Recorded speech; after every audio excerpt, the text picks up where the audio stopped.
प्यारे दोस्तों, online crypto world channel में आपका स्वागत है। आरपीएफ कांस्टेबल के जनरल अवेयरनेस के सीरीज में आज हम लोग कॉन्स्टिट्यूशन देखेंगे।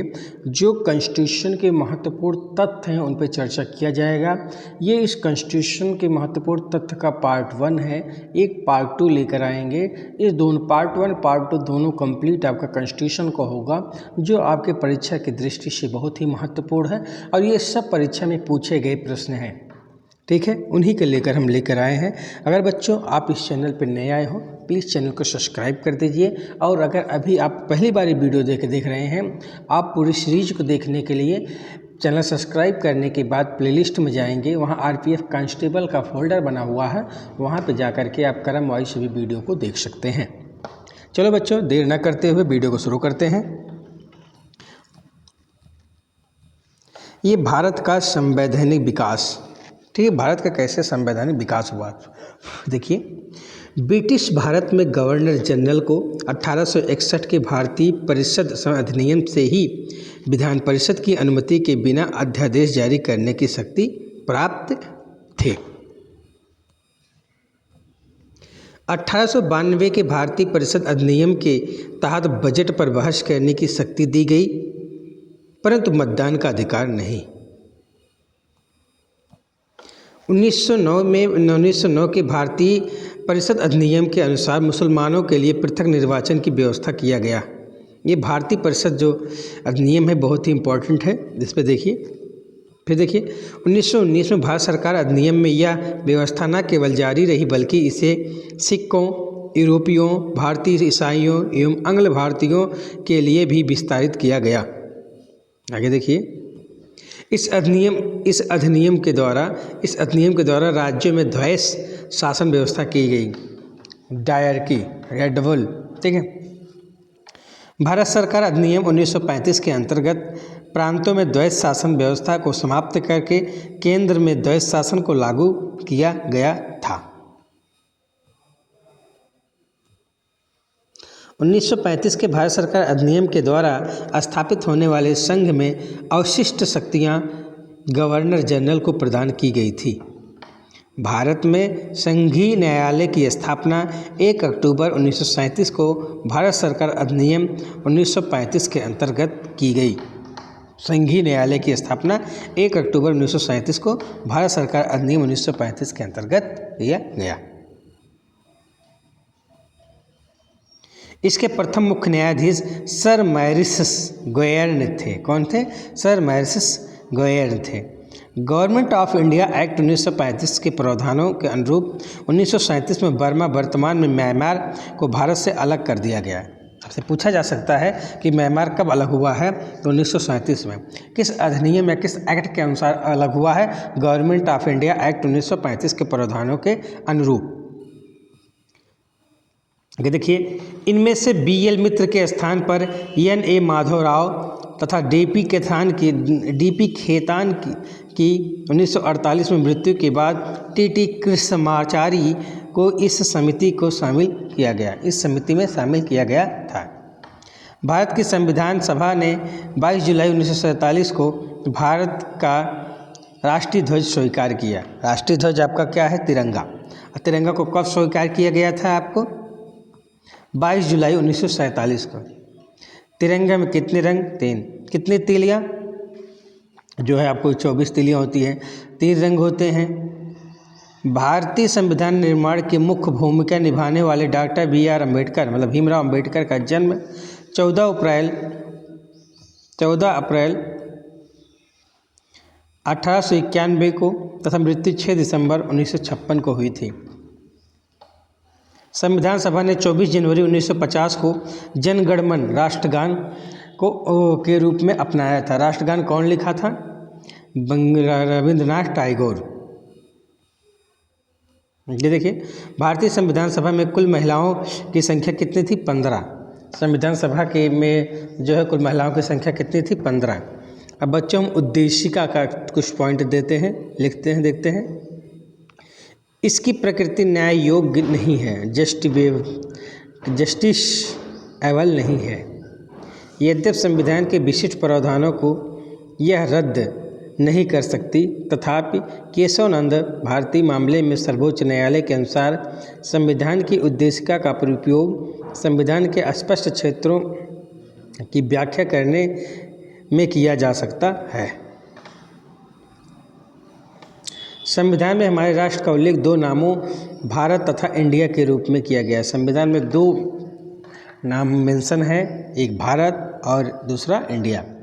अनुच्छेद एक के उल्लेख करता भारत अर्थात इंडिया राज्यों का क्या है, संघ है। In India that is Bharat shall be A union of states. संविधान की प्रस्तावना के तहत भारत को पंथ निरपेक्ष राज्य वर्णित किया गया है। संविधान की प्रस्तावना के तहत भारत को पंथ निरपेक्ष राज्य वर्णित किया गया है। गणतंत्र का आशय है कि राष्ट्र का प्रधान निर्वाचित प्रत्यक्ष अथवा अप्रत्यक्ष होता है, यह वंशानुगत नहीं हो सकता। भारत के पंथ निरपेक्ष राज्य होने का सही भाव यह है कि भारत में राज्य का कोई धर्म नहीं, तदनुसार सभी धर्मों को राज्य द्वारा समान प्रश्रय अपेक्षित है। संविधान पर विदेशी प्रभाव। भारतीय राजनीतिक व्यवस्था में संविधान सर्वोच्च है। संविधान से ही शासन के सभी अंग अधिकार एवं शक्ति प्राप्त करते हैं। एक निर्वाचित संविधान सभा द्वारा भारत के संविधान का निर्माण करने द्वितीय विश्व युद्ध के समाप्त होने के पश्चात का प्रस्ताव सर्वप्रथम क्रिप्स मिशन 1942 द्वारा किया गया था। संविधान सभा की कार्रवाई 13 दिसंबर 1946 को जवाहरलाल नेहरू द्वारा प्रस्तुत उद्देश्य प्रस्ताव से प्रारंभ हुई, जिसे 22 जनवरी 1947 को पारित किया गया।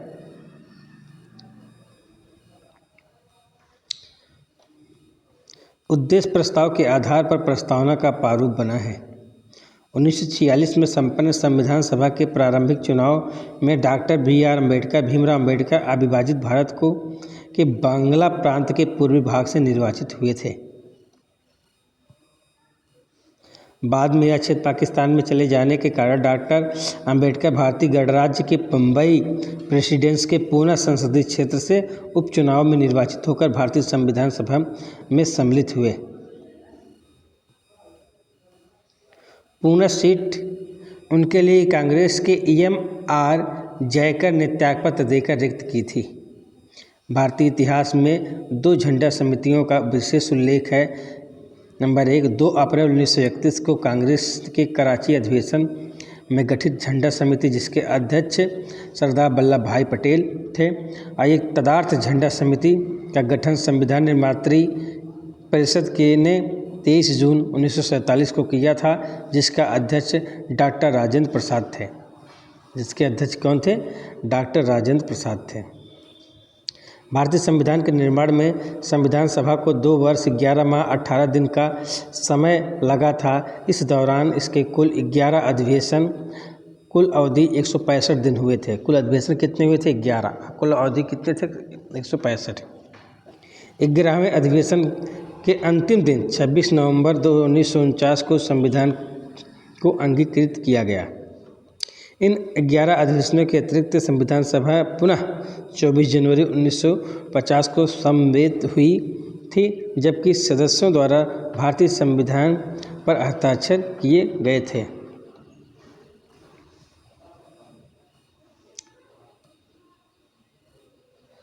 डॉक्टर BR अम्बेडकर की अध्यक्षता में गठित संविधान सभा की प्रारूप समिति में अन्य 6 सदस्य थे। ये थे N. गोपाल स्वामी अय्यर, अलादी कृष्णा स्वामी Iyer, K. M. Munshi, Mohammad Sadatullah, BL मित्र एवं DP खीतान। भारत में न्यायिक पुनरीक्षण जुडिशियल रिव्यू की संकल्पना संयुक्त राज्य अमेरिका USA के संविधान से ली गई है। भारत की संघात्मक व्यवस्था भारतीय संविधान में कनाडा के संविधान से ली गई है। वास्तविक एक नाम मात्र कार्यपालिका, सामूहिक उत्तरदायित्व, द्विसंसदीय विधायिका भारत एवं ब्रिटेन के दोनों संसदीय प्रणालियों में लागू है। अमेरिका के संविधान में संघीय प्रणाली का स्पष्ट उल्लेख है। भारत के संविधान में भारत को राज्यों का संघ बताया गया है, किंतु संविधान के कतिपय प्रावधानों राज्य की अपेक्षा केंद्र को ज़्यादा शक्तिशाली बनाने में जोर देते हैं। भारत के संविधान में समवर्ती सूची को ऑस्ट्रेलिया से लिया गया है। समवर्ती सूची ऐसे विषय शामिल है जिन पर केंद्र और राज्य दोनों कानून बनाने का अधिकार है। इसे 7वीं अनुसूची में शामिल किया गया है। भारतीय संविधान में राज्य के नीति निर्देशक तत्वों की संकल्पना आयरलैंड के संविधान पर आधारित है। राज्यसभा के गठन में प्रतिभा, अनुभव एवं सेवा को प्रतिनिधित्व देने में भारतीय संविधान के निर्माता आयरलैंड गणतंत्र से प्रभावित हुए थे।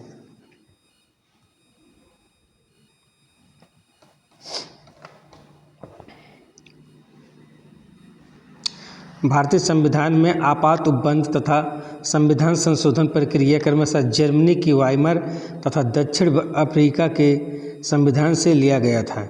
भारतीय संविधान को कठोर और नम्य का मिश्रण माना जाता है।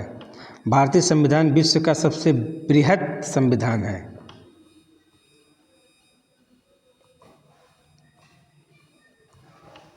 इसके बृहत होने का प्रमुख कारण यह है कि इसमें संघ एवं राज्यों से संबंधित सारे प्रावधान शामिल कर दिए गए हैं, जबकि संयुक्त राज्य अमेरिका जैसे देशों में राज्य एवं संघ के अपने अपने अलग संविधान हैं।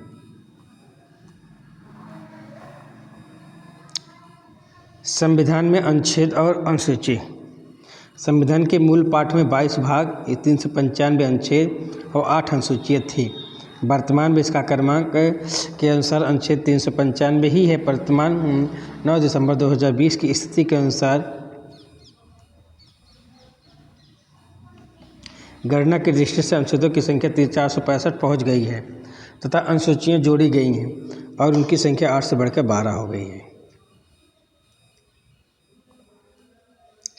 पुलिस लोक स्वास्थ्य और स्वच्छता के प्रति व्यक्तिकर, गैस, कृषि, रेलवे, पुलिस, कारागार, पंचायती राज एवं भूमि सुधार राजसूची के विषय हैं।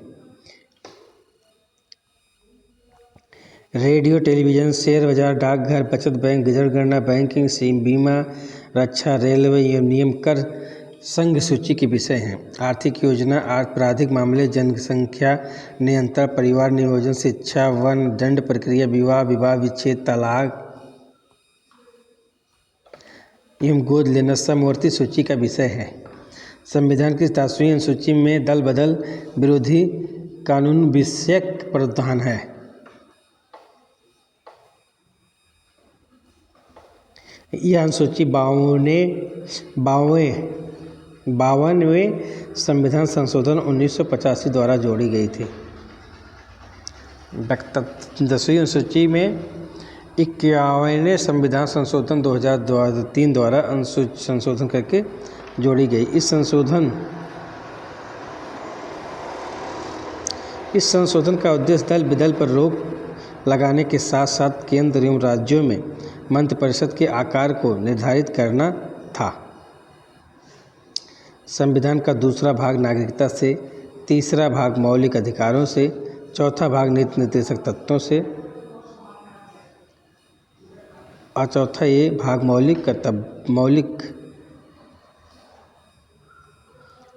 यहाँ देख लेते हैं मौलिक कर्तव्यों से और पांचवा भाग संघ से संबंधित है। महत्वपूर्ण सूची है।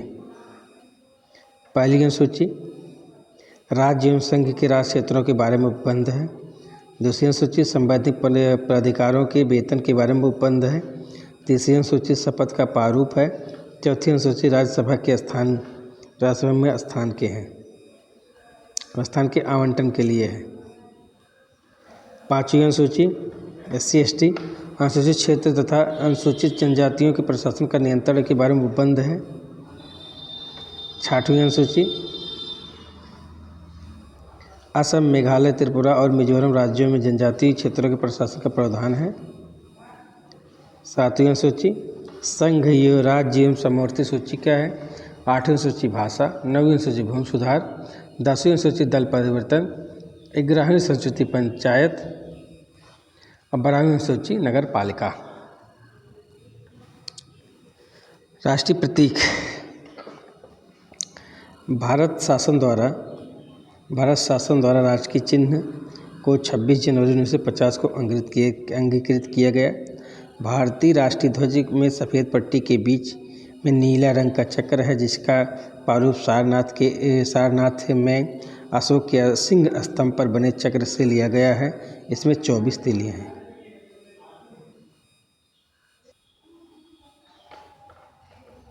यह न्याय का प्रतीक है।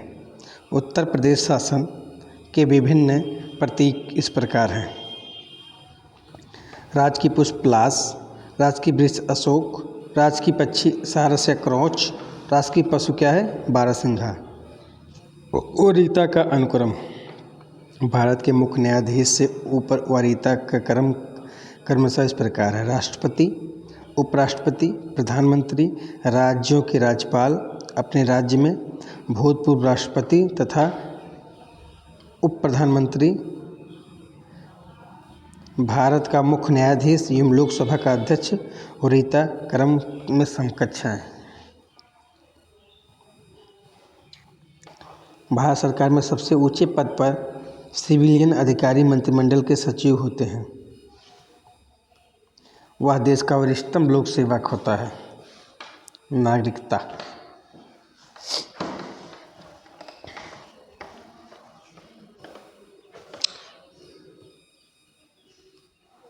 भारतीय संविधान में एकल नागरिकता प्रदान करता है।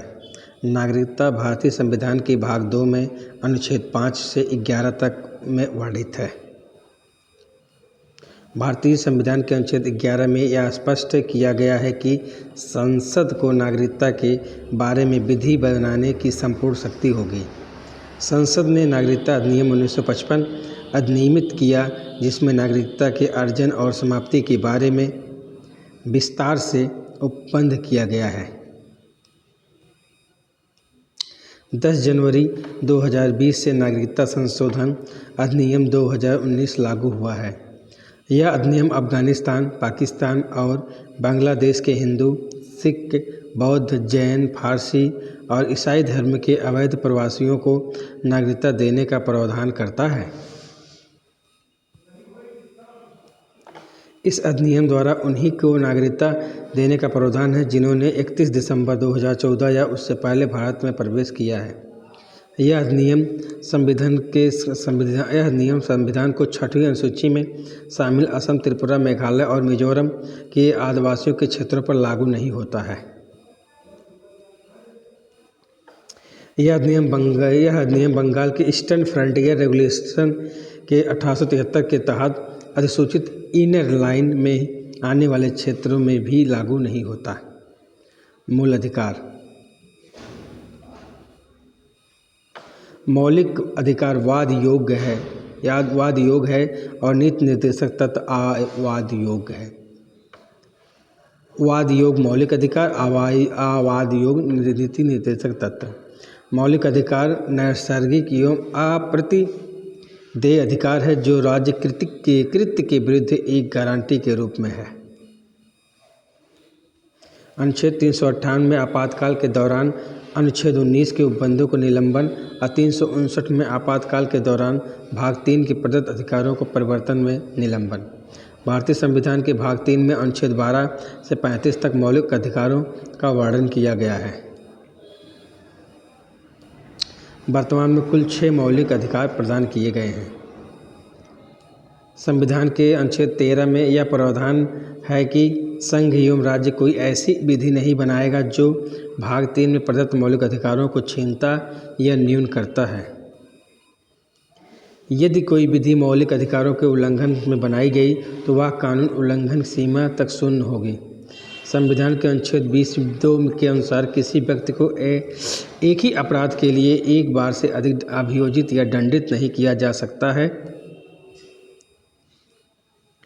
अनुच्छेद 20(3) के अनुसार किसी अपराध के लिए किसी अभियुक्ति को स्वयं अपने विरुद्ध साक्षी होने के लिए बाध्य नहीं किया जाएगा।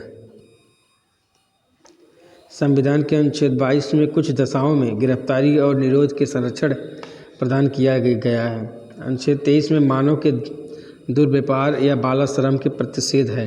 संविधान के अनुच्छेद 24 के अनुसार 14 वर्ष से कम आयु की किसी बालक को किसी कारखाने या खान में काम करने के लिए नियोजित नहीं किया जाएगा या किसी अन्य परिसंकट में नियोजन में नहीं लगाया जाएगा।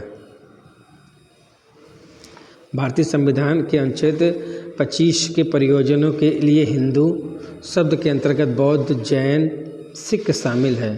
अनुच्छेद 29 में अल्पसंख्यक वर्गों के हित संरक्षण से संबंधित, जबकि अल्पसंख्यकों को शिक्षा संस्थाओं की स्थापना तथा प्रशासन का अधिकार अनुच्छेद 30 से प्राप्त होता है। अनुच्छेद 32 के तहत सर्वोच्च न्यायालय, अनुच्छेद 266-226 के तहत उच्च न्यायालय मौलिक अधिकारों के उल्लंघन की स्थिति को उपचार प्रदान कर सकते हैं। केशवानंद भारती बनाम केरल राज्य 1973 के बाद में सर्वोच्च न्यायालय के निर्णय दिया गया कि संसद की संविधान संशोधन शक्ति विस्तृत है किंतु असीमित नहीं। वह मूल अधिकारों का संशोधन तो कर सकती है किंतु वह संविधान के आधारभूत तत्वों को परिवर्तन नहीं कर सकती। संविधान के 86वां संशोधन अधिनियम 2002 के द्वारा संविधान के भाग 3 में एक नया अनुच्छेद 21 का जोड़ा गया, जिसके अनुसार राज्य के 6 से 14 वर्ष की आयु के सभी बालकों को निःशुल्क और अनिवार्य शिक्षा की व्यवस्था करेगा। इस अनुक्रम में शिक्षा का अधिकार अधिनियम 2009 संसद द्वारा पारित किया गया, जो 1 अप्रैल 2010 से लागू हुआ है। यदि राष्ट्रीय आपातकाल युद्ध या बाह्य आक्रमण के आधार पर घोषित हुआ है तो सभी मूलाधिकार स्थगित किए जा सकते हैं, परंतु अनुच्छेद 20 अपराधों के लिए दोष सिद्ध के संबंध में संरक्षण अनुच्छेद 21 को स्थगित नहीं किया जा सकता।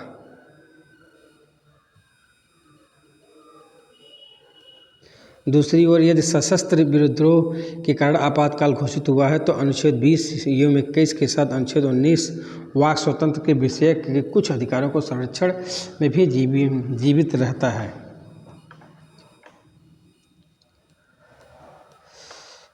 प्रत्यक्ष बंदीकरण अधिनियम के अंतर्गत एक व्यक्ति को बिना मुकदमा चलाए 3 मास के लिए बंदी बनाया जा सकता है।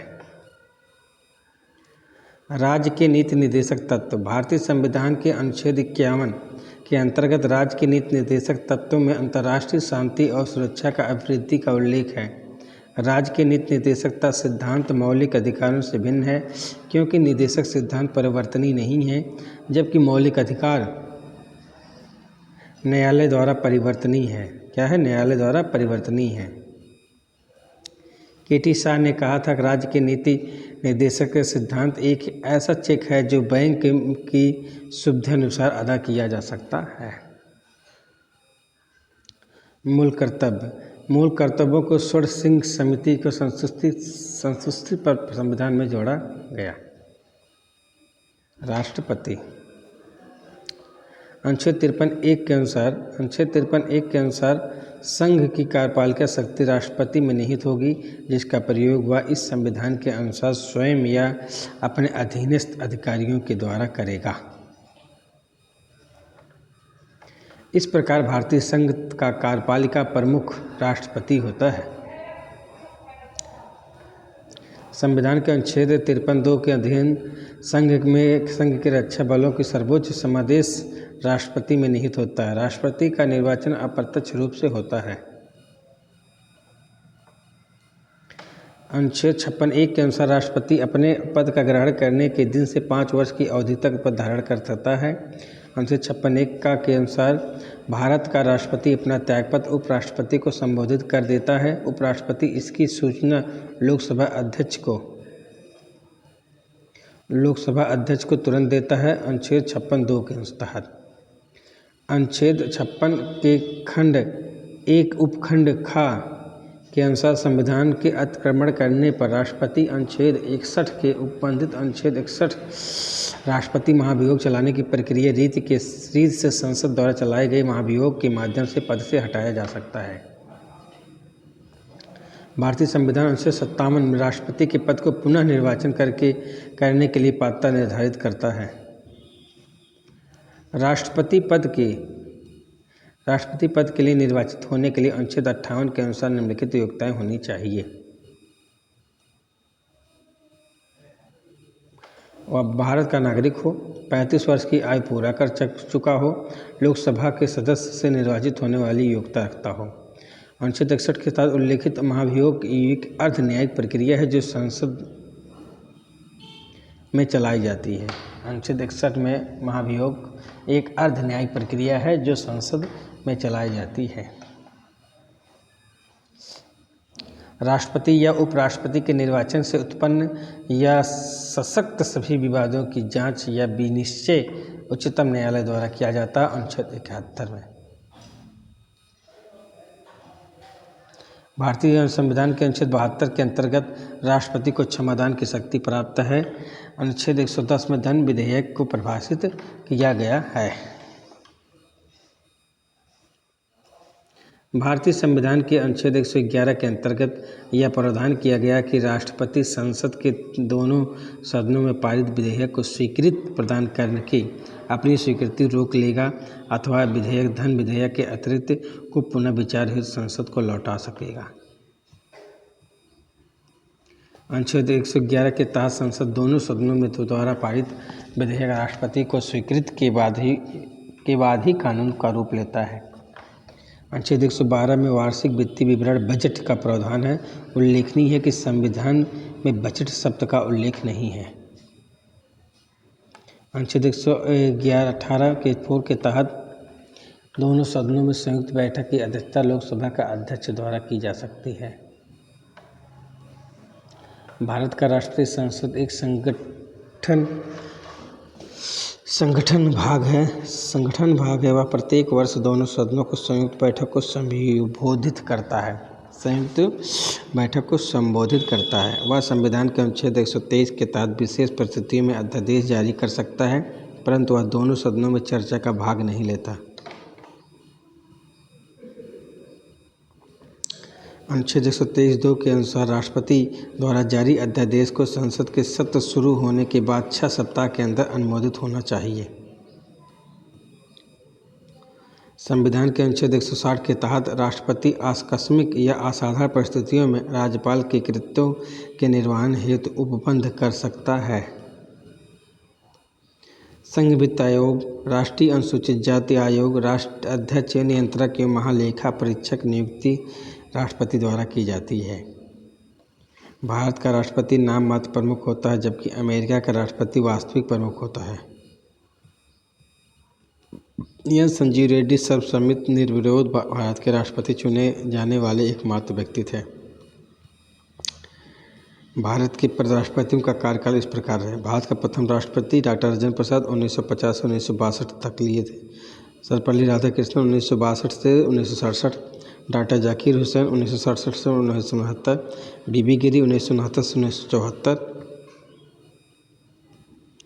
फखरुद्दीन अली अहमद 1974 से 77, एन संजीव रेड्डी 1977 से 82, ज्ञानी जैल सिंह 82 से 87, आर वेंकट रमण 1987 से 1992, डॉक्टर शंकर दयाल शर्मा 1992 से 1997, के आर नारायणन 97 से 2002, डॉक्टर APJ अब्दुल कलाम 2002 से 2007 तक, श्रीमती प्रतिभा देवी सिंह पाटिल 2007 से 2012 तक, प्रणब मुखर्जी 2012 से 2017 तक, रामनाथ कोविंद 2017 से 2022 तक, और फिर द्रौपदी मुर्मू जो द्रौपदी मुर्मू व्यक्ति के रूप में 15वें और महिला के रूप में दूसरे राष्ट्रपति बनी हैं। Doctor Rajendra Prasad, Fakhruddin Ali, Mohammad Neelam Sanjiva Reddy, Giani Zail Singh, doctor APJ Abdul Kalam, Shrimati Pratibha Singh Devi Patil, Pranab Mukherjee एवं रामनाथ कोविंद ऐसे राष्ट्रपति हैं जो उपराष्ट्रपति के पद पर आसीन नहीं रहे। रामनाथ कोविंद व्यक्ति के रूप में भारत के 14वें राष्ट्रपति थे। प्रतिभा देवी सिंह पाटिल भारत का प्रथम महिला राष्ट्रपति थी। अब दूसरा कौन बना है? द्रौपदी मुर्मू। ब्रिटिश वास्तुकार एडविन लुटियस द्वारा राष्ट्रपति भवन की डिजाइन किया गया था। यह भवन भारत सरकार के राष्ट्रपति का सरकारी आवास है। वर्ष 1950 में से वाइस राय हाउस कहा जाता था। उपराष्ट्रपति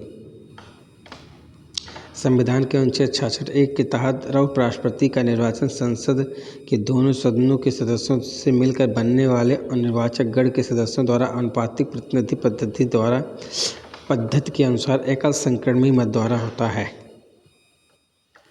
संविधान के अनुच्छेद 67 ख के अनुसार उपराष्ट्रपति को राज्यसभा काउंसिल ऑफ स्टेट्स के ऐसे प्रस्तावों के द्वारा अपने पद को से हटाया जा सकेगा जिसे राज्यसभा के तत्कालीन समस्त सदस्यों के बहुमत से पारित किया गया हो और जिससे लोकसभा सहमत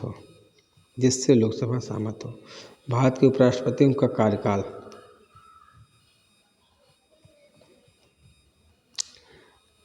डॉक्टर सर्वपल्ली राधाकृष्णन 1952 से 62, डॉक्टर जाकिर हुसैन 62 से 67, बीबी गिरी 67 से 69, गोपाल स्वरूप पाठक 59 से 74, बीबी डी जत्ती 74 से 79, एम हिदायतुल्ला 79 से 84, आर वेंकटरमण 84 से 87, डॉक्टर शंकर दयाल शर्मा 1987 से 1992, के आर नारायणन 1992 से 1997, डॉक्टर कृष्णकांत 1997 से 2002 कार्यकाल के दौरान निधन हो गया था। भैरव सिंह शेखावत 2002 से 2007, मोहम्मद अहमद अंसारी 2007 से 2017, वेंकैया नायडू 2017 से 2022 और जगदीप सिंह धनखड़ जो हैं इस समय वर्तमान में उपराष्ट्रपति हैं।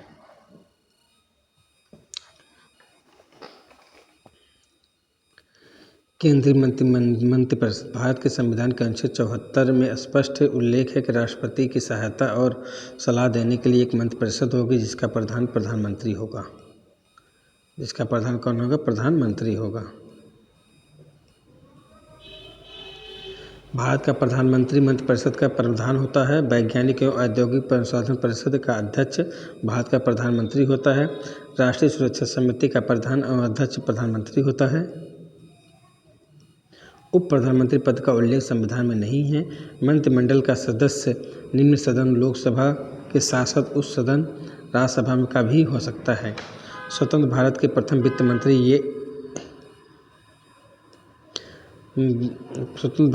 वित्त मंत्री आर के खड़मुखम शेट्टी के थे इन्होंने स्वतंत्र भारत का पहला केंद्रीय बजट 26 जनवरी 1947 को प्रस्तुत किया था। 26 नवंबर 1947 को पहला बजट जारी किया था।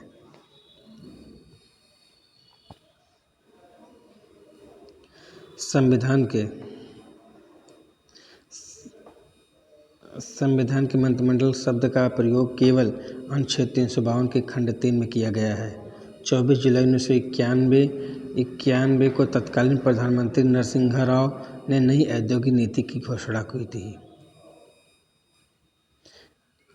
केंद्रीय कैबिनेट सचिवालय सीधे प्रधानमंत्री के अधीन होता है। इसका प्रशासनिक प्रमुख कैबिनेट सचिव होता है जो सिविल सर्विसेज बोर्ड का प्रधान अध्यक्ष भी होता है। महान्यायवादी सीई और सीएजी अटॉर्नी जनरल के अतिरिक्त भारत सरकार के कानूनी सलाहकार के रूप में अन्य विधि अधिकारी भी होते हैं। इन्हें सॉलिसिटर जनरल कहा जाता है। नियंत्रक एवं महालेखा परीक्षक सीएजी कैग का कार्यकाल 6 वर्ष का होता है और यह अधिकतम 65 वर्ष की उम्र तक सेवारत रह सकता है, इनमें से जो पहले हो।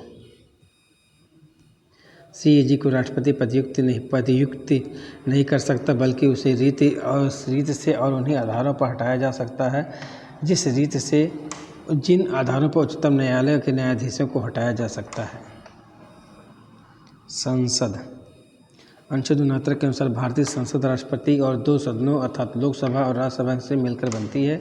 अनुच्छेद 83(1) के अनुसार राज्यसभा का विघटन नहीं होता अर्थात एक अस्थायी सदन है। इसके 1/3 सदस्य प्रत्येक 2 वर्ष की समाप्ति पर सेवानिवृत्त हो जाते हैं। इस तरह से राज्यसभा के सदस्यों के कार्यकाल 6 वर्ष का होता है। अनुच्छेद 83(2) के परंतुक के अनुसार लोकसभा का कार्यकाल आपातकाल की उद्घोषणा पर परिवर्तन के रहने के कारण एक बार 1 वर्ष तक के लिए बढ़ाया जा सकता है तथा आपातकाल उद्घोषणा के परिवर्तन न रहने की स्थिति में उनका विस्तार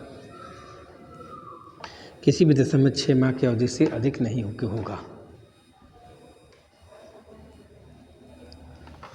लोकसभा चुनाव में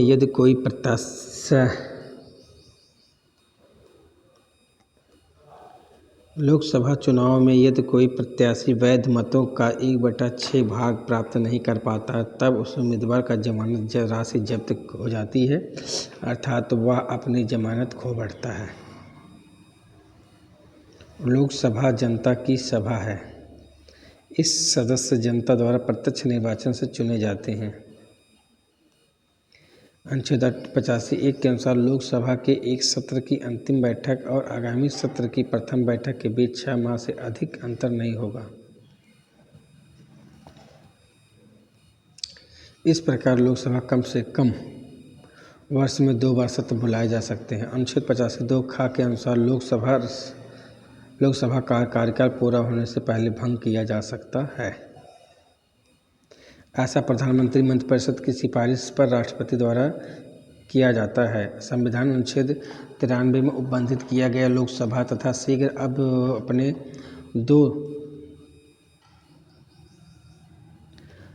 दो सदस्यों को अपना अध्यक्ष और उपाध्यक्ष चुनेगी। जब अध्यक्ष और उपाध्यक्ष का पद रिक्त होगा तब लोकसभा किसी भी अन्य सदस्य को यथास्थिति में अध्यक्ष या उपाध्यक्ष चुनेगी। लोकसभा का अध्यक्ष स्पीकर अपना हस्तलिखित त्यागपत्र लोकसभा के उपाध्यक्ष को सौंपता है। अनुच्छेद 94 ख के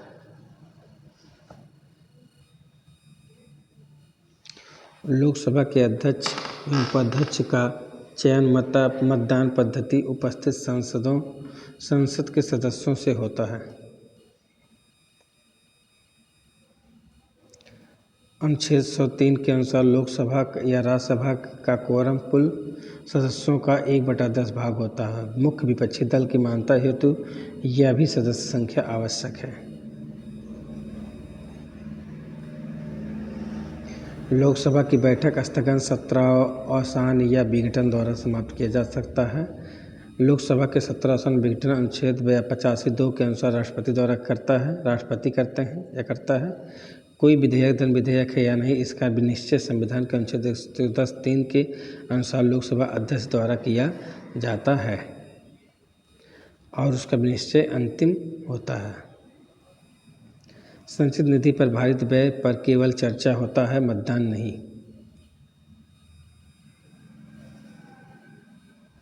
भारतीय संविधान के अनुच्छेद 112(3) के तहत राष्ट्रपति के वेतन भत्ते, राज्यसभा के सभापति और उपसभापति के तथा लोकसभा के अध्यक्ष और उपाध्यक्ष के वेतन और भत्ते, सर्वोच्च न्यायालय के न्यायाधीशों के वेतन भत्ते, उच्च न्यायालयों के न्यायाधीशों की पेंशन, नियंत्रक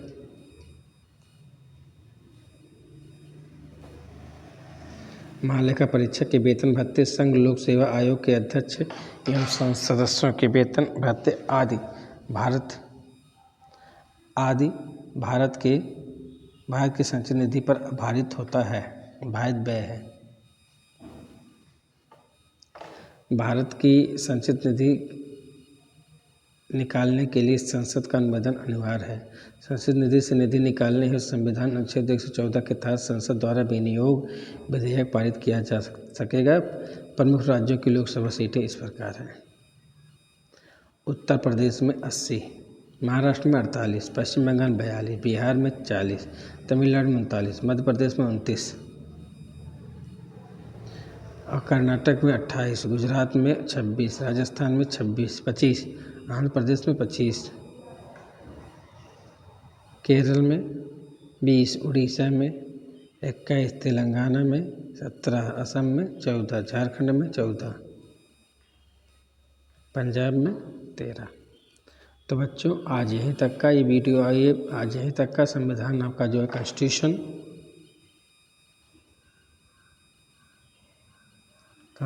पार्ट 1 आपका यहीं तक का। इसके बाद जो बचा शेष पार्ट 2 में कवर कर दिया जाएगा।